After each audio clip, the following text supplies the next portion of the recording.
And I'd like to invite Roshan Nair of Gram Vani to share his organization information.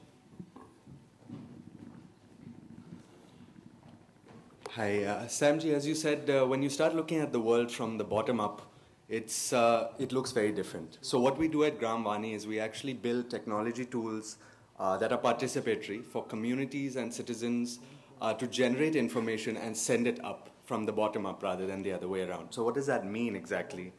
So for example, in Jharkhand, we run a news over the phone service. Anyone in Jharkhand can call in, leave a piece of news. Our agents on the ground go verify the news, publish it. Anyone else can call in, listen to the news, comment on the news, act upon the news. A doctor listening to this news service in a village heard about a malaria outbreak in 3 cases, and before it became an endemic was able to send an ambulance.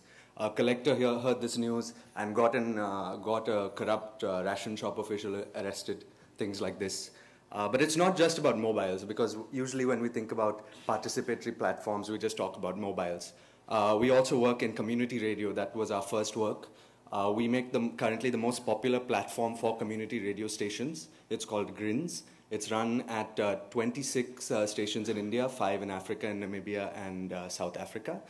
And that reaches over 2 million people. And over that, it's also at 1/100th of the cost of a regular commercial radio management system.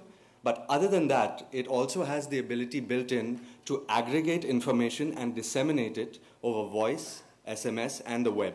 So what that enables us to do, sitting right here in Delhi, our office is just across the street here, is to coordinate campaigns based on the needs that we see these stations gathering from the communities. So we've run campaigns on education, women's health, right to education, NREGA, things like this. And you had talked about one divide, which was the rural-urban divide, which is certainly there. But there's also an urban-urban divide. So to address this problem, we are actually in a pilot with the Municipal Corporation of Delhi. Right now, it's just a grievance management and citizen monitoring system.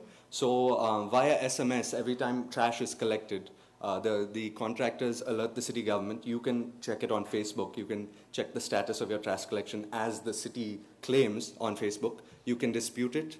And we've built an entire backend for the city to just sit there, get these status messages in and take immediate action.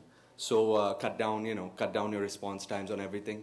The main point is not that, cool things are happening in Jharkhand where 40,000 people call in a month, or the same iteration in Afghanistan where 5,000 people a day call in at the max. The average is somewhere below that. The main sort of exciting thing about this is the possibility.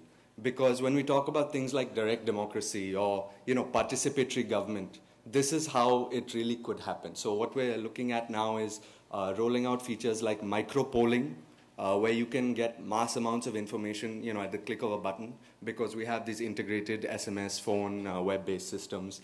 We're looking at hyper-local classifieds, where people can talk to each other and talk above themselves.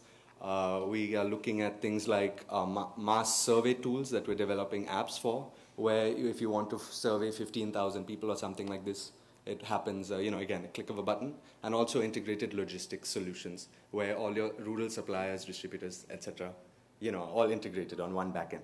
So if you want to check us out, we're at gramvani.org, GRAMVAANI.org. Thank you.